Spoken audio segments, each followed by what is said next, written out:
Karena asma untuk jasmani, ismi untuk rohani, isim untuk jasmani dan rohani.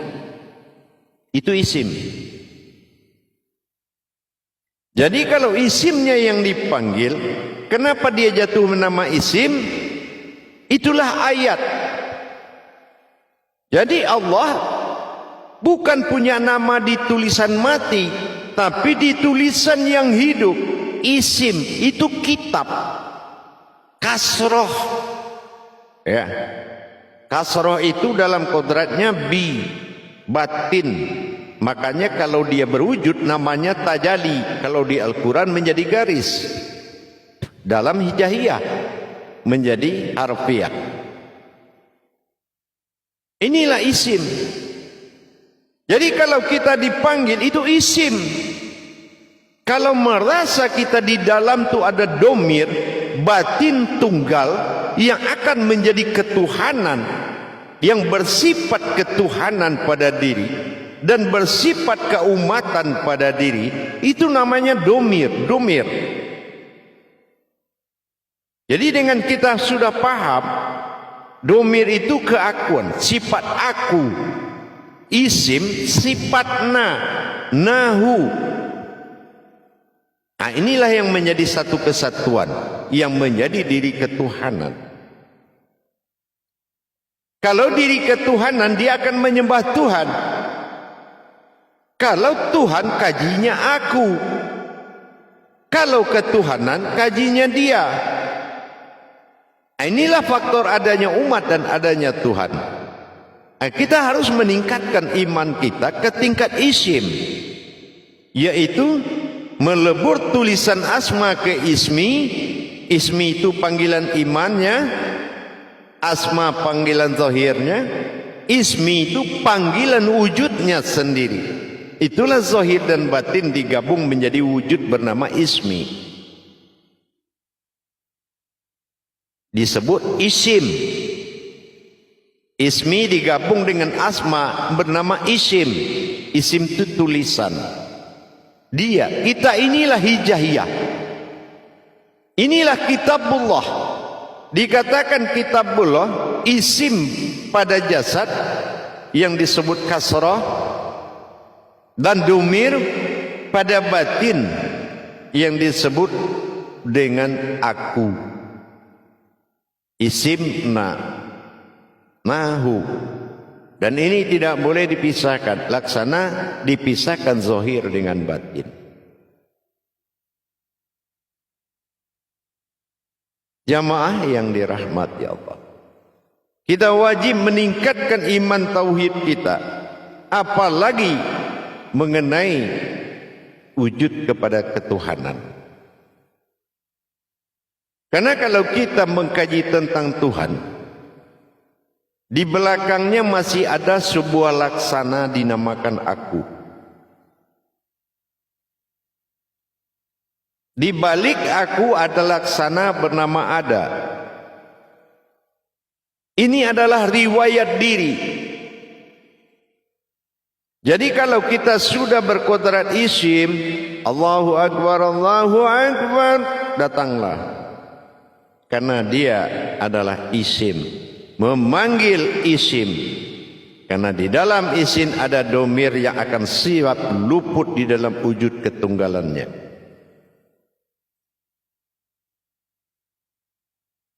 Jadi kita tingkatkan dari asma ke ismi, dari ismi ke isim.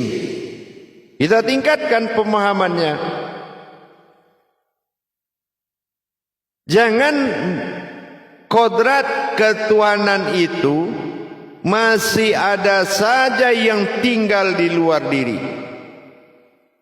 Wa fi ampusikum afala tubsirun.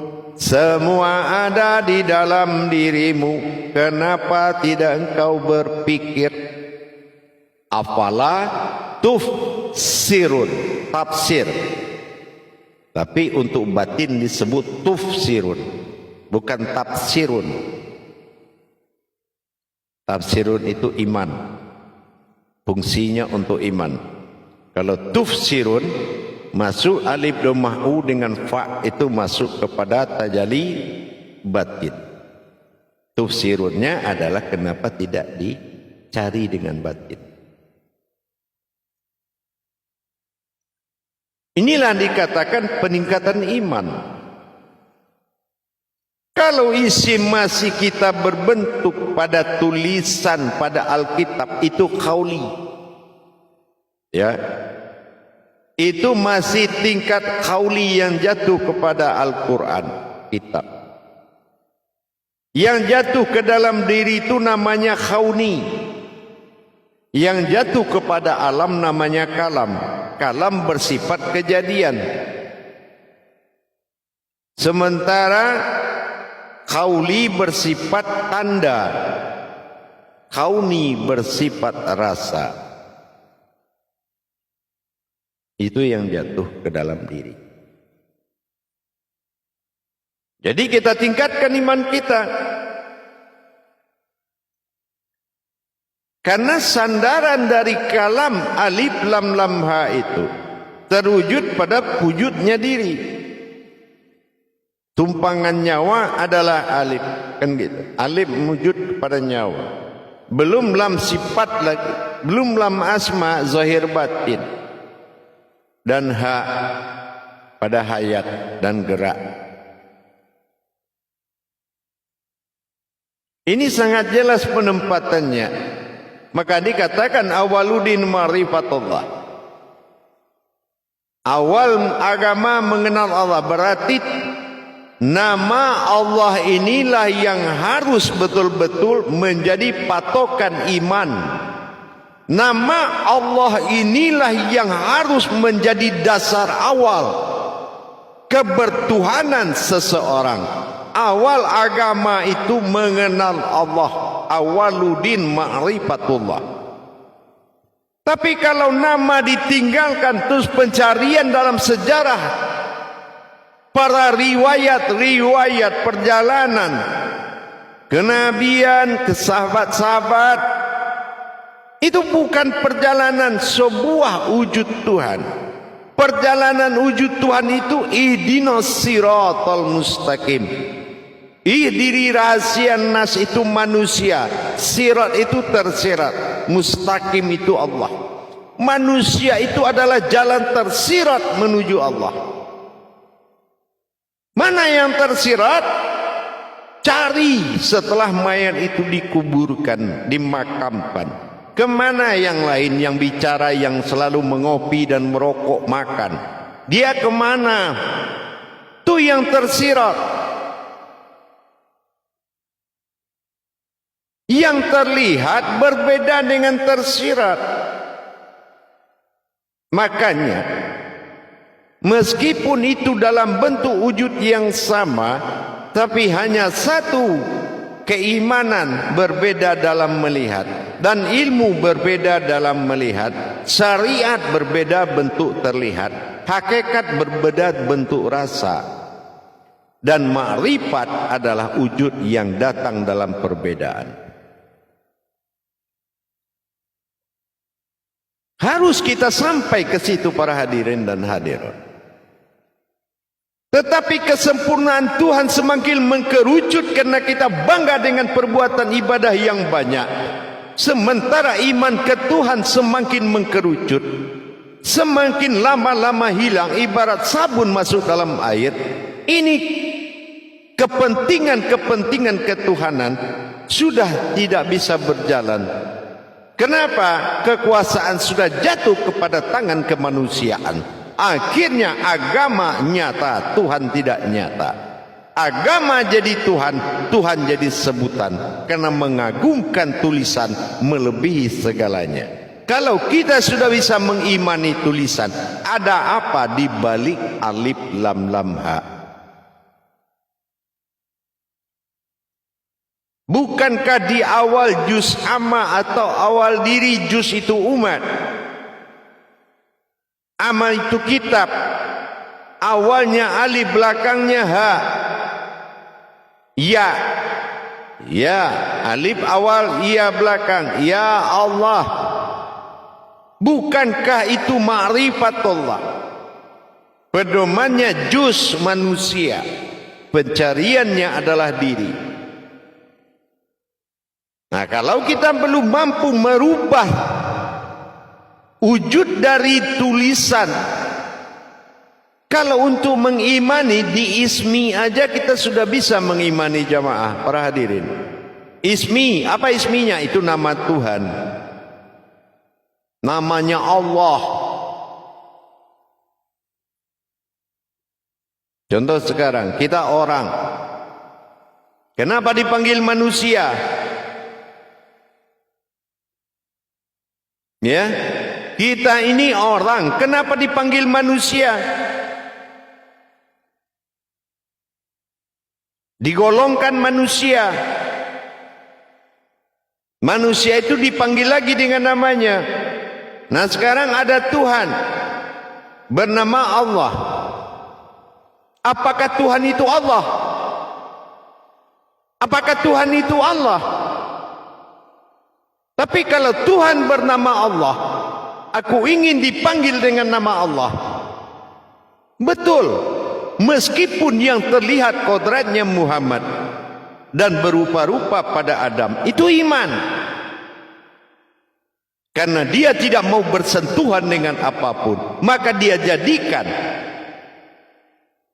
ijab-ijab menempuh dirinya. Tidak bisa syahadah langsung kecuali yang sa'diyahnya. Sa'diyah adalah perantara wujud pada Adam berkodrat pada Muhammad tersembunyi dalam nyawa. Itu adalah hakikat. Alif lam lam ha menyembunyikan tiga perkara. Kasrah alif itu fatah atau dikatakan dengan kodratnya adalah alif 1, lam 3, 5 ha 165. Iman Islam ihsan. 1 adalah ihsan. 6 rukun iman, 5 rukun Islam, 5 kali 6 30 juz terhimpun dalam diri. Kenapa kita tidak keluar dari asma untuk mengimaninya? Naikkan keimanan sehingga wujud tulisan itu sudah hidup berupa diri. Sehingga kalau dipanggil oleh masjid, berangkatlah, datanglah. Karena isminya gak mungkin dia panggil rahasia yang ada dalam diri itu. Karena itu yang punya ismi, yang punya nama. Ismi nama itu sudah menuju ismi, ismi sudah menuju isim. Maka isim ini wajib datang karena domir yang akan berbuat di situ. Jadi kedatangan kita ini ada bedanya, ada statusnya. Kita ke masjid ada statusnya. Ini yang datang statusnya apa?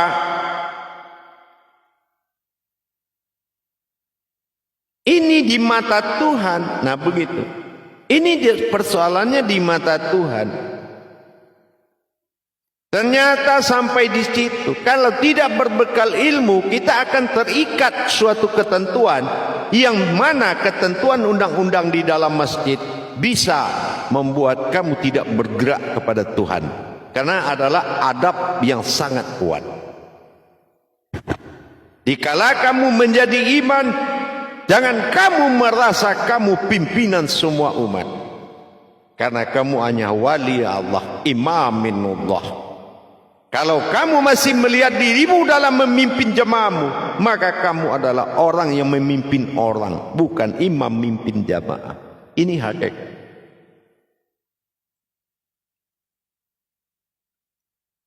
Dan apabila kita takbir tidak berubah asma ismi menjadi isim, tidak berdiri jasad melihat diri tenggelam dalam wujudnya,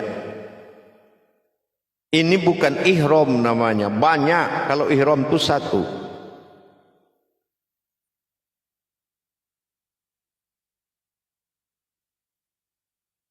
Hadirin jamaah yang dirahmati Allah, mari kita tingkatkan iman kita terhadap pandangan tulisan.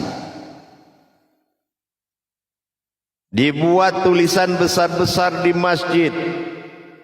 nama asma besar. Bukankah itu adalah ukiran dirimu, wujudullah? Ternyata tidak. Kita melihat itu memuji dan merendahkan yang ada diri. Tidak mampu lagi menjadikan tulisan itu kaca, dilihat tulisan kelihatan diri.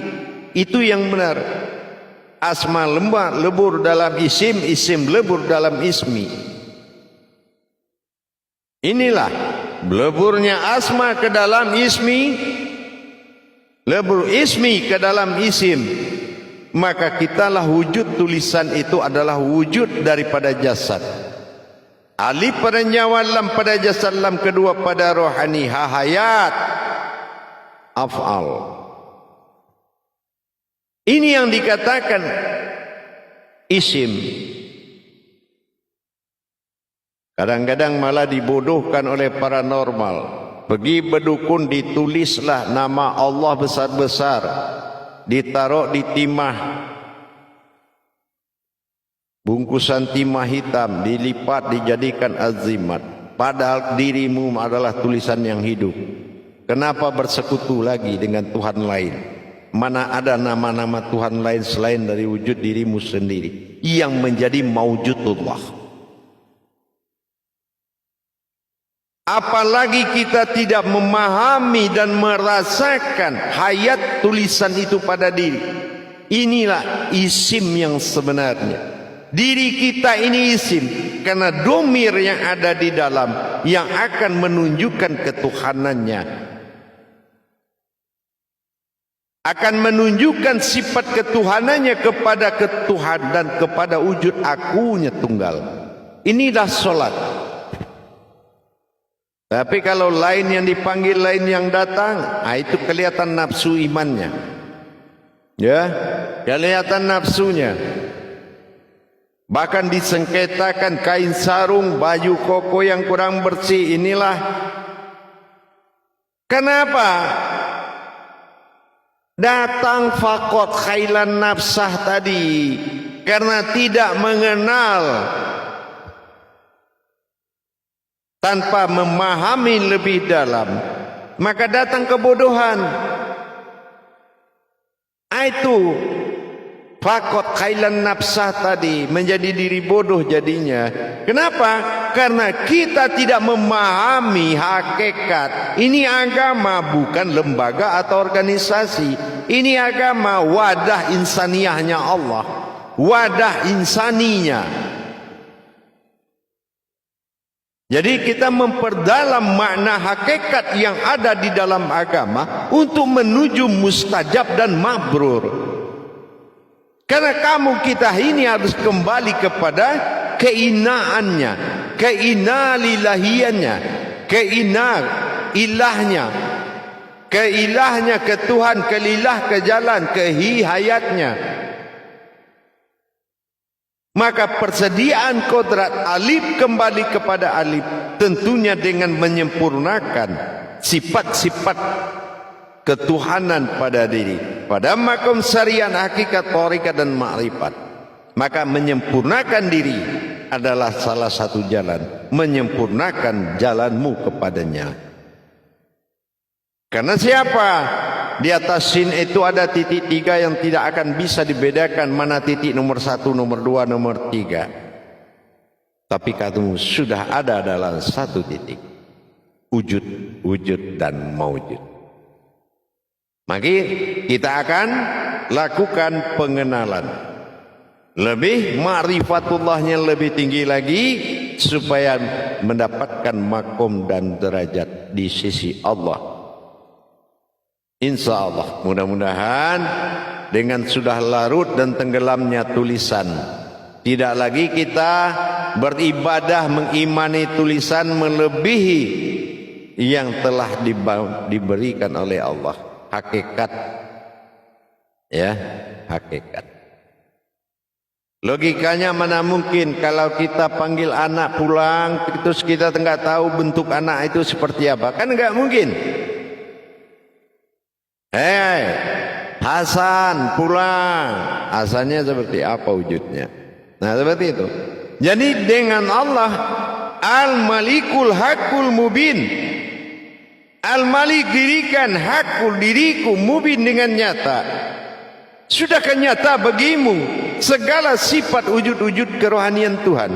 Kalau belum belajar, karena kenyataan Tuhan adalah dirimu yang akan kamu nikmati dari kenyataan itu.